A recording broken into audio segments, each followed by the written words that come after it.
જીવનમાં આપણે પરમાત્મા પ્રાપ્તિ માટે આસક્તિનો ત્યાગ કેવી રીતે કરવો એના વિશે આજે ચર્ચા કરશું.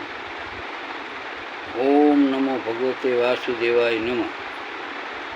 જો એક એક ટીપું તમે અગ્નિમાં ઘી નાખતા રહો તો અગ્નિ પ્રજ્વલિત રહેશે, અને જો એક સાથે ઘીનું ભરેલું ઠામ ઊંધું વારી દેશો તો અગ્નિ બુઝાઈ જશે. તેમ સંસારી લોકો વિષયના ભોગો રોજ રોજ ભોગવે છે, તેથી વાસના પ્રજ્વલિત રહે છે. વારંવાર વાસના ભોગવવાની ઈચ્છા થયા કરે છે, પરંતુ વિવેક વૈરાગ્ય રૂપી ઘી જેવી શુદ્ધ આત્મા વિચાર કરી ભોગવવાનું બંધ કરે અને મન બુદ્ધિ ચિત્તને જાગૃત રાખી ઇન્દ્રિયોના ભોગો કામના વાસના જે ઈચ્છાઓ એ ઇન્દ્રિયોના જે આહાર છે એ દેવાનું બંધ કરી દે અને મનથી વિચારે કે હું હવે આ કામના વાસના ઈચ્છા વાસના આસક્તિ જે છે લોભ લાલચ એ કર્મ હું હવે કરીશ નહીં, અને શુદ્ધ વિચાર કરે અને શુદ્ધ ભાવના કરે અને ત્યાગ કરી દે, જે જે ઈચ્છા વાસના હોય એનો ત્યાગ કરી દે, એટલે એ આપોઆપ તમારી વિષય વાસના નિવૃત્ત થઈ જાય છે. એટલે આમાં શું છે કે અત્યારે હાલ કળિયુગ કેવલ નામ આધાર, એટલે કળિયુગમાં ખાલી તમે રામ નામનું રટણ કરશો ને તોય તમારું કલ્યાણ થઈ જાય છે. અને કળિયુગ જેવો એકે યુગ નથી કે તમે ખાલી ભગવાનનું નામ સ્મરણ જાપ કીર્તન આ તે ઈશ્વર સ્મરણ આ કરશો ને એટલે આપોઆપ તમારામાં જ્ઞાનની ઉર્જા આવી જશે. જો સતયુગમાં ધ્યાન દ્વારા મળતું હતું જ્ઞાન, ત્રેતાયુગમાં યજ્ઞ દ્વારા, અને દ્વાપર યુગમાં અર્ચન પૂજન દ્વારા જે ફળ મળે છે એ ફળ કળિયુગમાં ફક્ત પરમાત્માના નામથી મળે છે. એટલે આ શાસ્ત્રનું અનુમોદન છે, મારું કોઈ કહેલું નથી. એટલે પરમાત્માનું ભજન કરવું એ અતિ ઉત્તમ અને અતિ સુલભ છે, એમાં કોઈ ખર્ચો થતો નથી. એટલે પરમાત્માનું નામ લેવું એ તમે મન બુદ્ધિ ચિત્તથી નક્કી કરો કે મારે પરમ માર્ગો સ્વીકારવો છે ને આ ભવબંધનમાંથી મારે મુક્ત થવું, તો તમે તમારા જીવન દરમિયાન કર્તવ્ય કર્મ કરો અને સાંજ સવાર ભગવાનનું નામ સ્મરણ કરી અને ઈશ્વર ભજન કરી અને પછી તમે તમારું કર્તવ્ય કર્મ કરશો તો એમાં આનંદ આવશે. એટલે નિર્દોષ થયા વિના નિર્લેપ થવાતું નથી.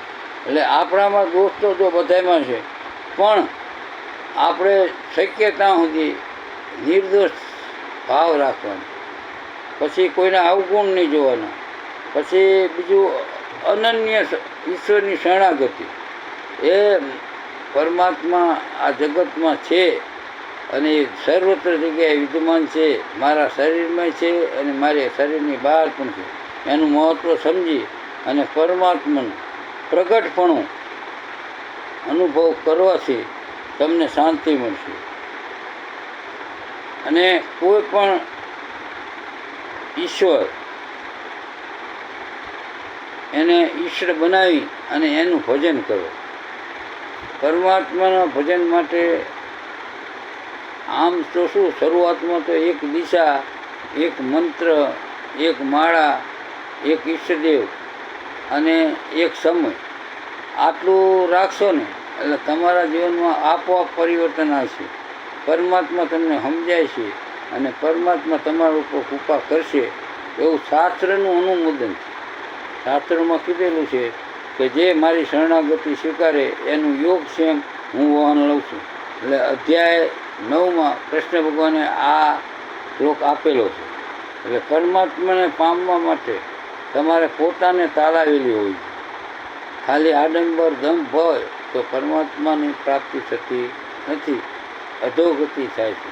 એટલે બીજાને આપણે દેખાડવા માટે ભક્તિ કરતા હોય તો આજથી સુધારો કરી નાખજો કે આપણે બીજાને કોઈને દેખાડવાનું નથી, આપણા આત્માનો સ્વ અનુભવ આપણે સ્વ અનુભવ કરવા માટે આપણે આપણી ભક્તિ કરીશું અને આપણા પોતાના કલ્યાણ માટે આપણે ભક્તિ કરીશું. એટલે આપણે કોઈના ઉપર ઉપકાર કરતા નથી. એટલે હું પોતે મારા જીવાત્માનું કલ્યાણ કરવા માટે ભક્તિ કરું છું એવો દર્દ નીચે કરી અને આડંબર દમ આ બધું છોડી દીધું અને પરમાત્માને પામવા માટે નિર્લેપ થઈ પોતાના સ્વરૂપને સેવું અને શ્વાસોશ્વાસ દ્વારા ભગવાનનું સ્મરણ જરૂર કરવું.